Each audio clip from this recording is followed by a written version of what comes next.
अस्सलाम वालेकुम वरहमतुल्लाहि वबरकातुहू।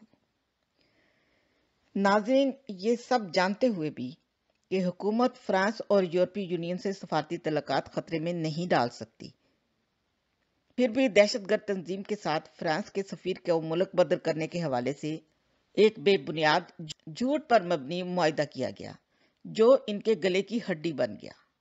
फिर आपने देखा पूरे मुल्क में एहतजाजी मुजाहरे शुरू हो गए। मुल्क में मामूलात जिंदगी मुतासर होकर रह गई। कई इलाकों में कारोबार मराकज बंद, ट्रैफिक में खलल, सड़कें रास्ते बंद, सरकारी अमलाक जलाई गई, मार कुटाइयाँ, तशद्दुद, जानी नुकसान, मुजाहरीन ने पुलिस को फेंटियाँ लगाई, असम्बली में भी छितरो छितरी हुए, अरबों रुपयों का नुकसान हुआ और मुल्क का पहिया जैम होकर रह गया। मुजाहिरीन ने थाना नमाकोट पर हमला किया, डीएसपी को अगवा किया, 800 के करीब पुलिस वाले जख्मी हुए। मुख्तसर ये कि इन्होंने हुकूमत को हिलाकर रख दिया। सवाल पैदा होता है कि इन दहशतगर्दों की पुष्टपुनाई कौन करता है, इनको कौन पालता है? ये इतनी ताकत कैसे पकड़ जाते हैं कि 2 दिन तक मुल्क के एक कोने से दूसरे कोने तक तोड़ फोड़, जानी नुकसान करते फिरें और हुकूमत कहीं दिखाई ना दे। हुकूमत जानती है कि ये सब गद्दार हैं, मुल्क दुश्मन है, हमेशा ऐसी बातें मनवाते हैं जो मुल्क के लिए नुकसानदेह हैं। फिर भी इनको इतनी अहमियत दी जाती है, इनको इस काबिल समझा जाता है कि इन जाहिलों से मुआहदे किए जाएं।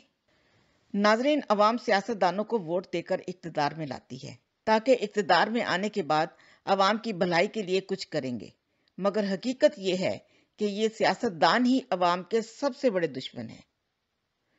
वो इस तरह कि मैं आपको बताती हूँ। अवाम ने इमरान खान को वोट देकर इस मुल्क का हुक्मरान क्यों बनाया? अवाम ने फजलुर रहमान, सिराजुल हक जैसे दूसरे जाहिलों को क्यों नहीं पसंद किया? क्योंकि अवाम की अक्सरियत इन मजहबी इंतहा पसंदों से तंग है।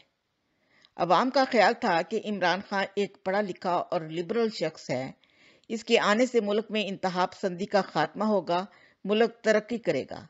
मगर खान साहब ने आते ही मजहब का कार्ड खेला और मदीना की रियासत के ख्वाब दिखाने शुरू कर दिए। ये ख्वाब इलेक्शन से पहले क्यों नहीं दिखाए गए? और फिर इक़्तिदार संभालते ही मजहबी इंतहा पसंदों को खुली छुट्टी दे दी।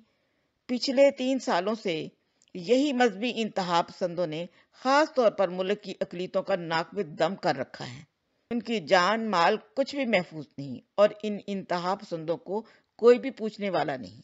अवाम ने खान साहब से उम्मीद हरगिज नहीं रखी थी कि ये ऐसा करेंगे, मगर इन्होंने अपने सपोर्टर्स को सख्त मायूस किया। अब इन्हीं दहशतगर्दों ने जब हुकूमत को आंखें दिखाई हैं तो इनको थोड़ी सी होश आई है, मगर इससे अवाम का कुछ भला नहीं होने वाला। जिनको होश आया है ये उनके ही तो पाले हुए हैं, इनका कुछ नहीं बिगड़ा। जितना नुकसान हुआ अवाम का हुआ। अवाम ये मत सोचें कि मुल्क से दहशतगर्दी खत्म हो जाएगी। दहशतगर्दी तब खत्म होगी जब कोई इसको खत्म करना चाहेगा। ये इस मुल्क में कई दहाइयों से हो रहा है। सियासतदान इन मजहबी इंतहा पसंदों को साथ लेकर चलता है, जबकि अवाम इनको रद्द करती है। अब होगा ये कि चंद दिन सुकून रहेगा, गुस्ताखे रसूल की सजा सरतन से जुदा, मनसब्बा नबीयन फक्तलूहू जैसी पोस्ट और वीडियोस सोशल मीडिया से हटा दी जाएंगी और चंद मौलवी हजरात अमन का दर्स देते नजर आएंगे। का पता नहीं है और कह रहा है लब्बैक या रसूल अल्लाह, है लब्बैक या रसूलल्लाह, या रसूलल्लाह। ये जुमला भी तूने गलत घड़ा है। लब्बैक अल्लाहुम्मा लब्बैक, लब्बैक अल्लाहुम्मा लब्बैक, ये तराना रब्बे करीम के लिए है। नवा दरबार तैयार होया है जिदे उत्ते अपने भी ते बेगाने भी जाके हाथ चुक के लबैक लबैक लबैक ओ उल्लू दे करनो एक ही काम शुरू कर दिता है। उत्ते बाह के जी बेहतरीन तरीके नाल उत्ते सजदे पे होंदे ने। जेड़ा सारी जिंदगी मर गया, ओदियां अपनियां लत्तां किसे कम जोगियां नहीं सन, लूला हो के दुनिया तो गया, सारी जिंदगी अपनियां लत्तां ठीक नहीं कर सकिया, हुन इस सारी कौम दा हाजत रवा बन गया। टीवी एंकर्स के भी बातों के अंदाज बदल जाएंगे, मगर अवाम किसी खुशफहमी में हरगिज ना रहे कि शायद हालात नॉर्मल होने लगे हैं। सियासतदान अवाम की तकलीफ के बारे में सोचना शुरू हो गए हैं वगैरह वगैरह।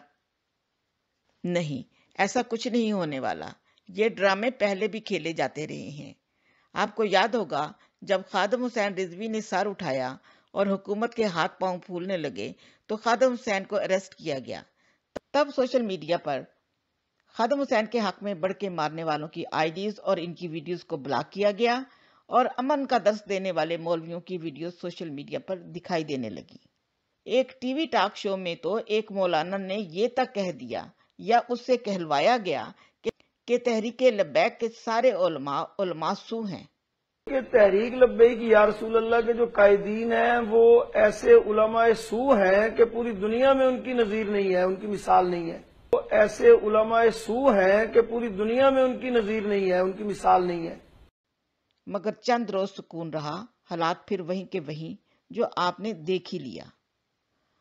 اب ہوگا یہ، اس ڈرامے کو پھر دہرایا جائے گا. کل کو یہی تحریک لبیک کسی اور نام سے سامنے آئے گی.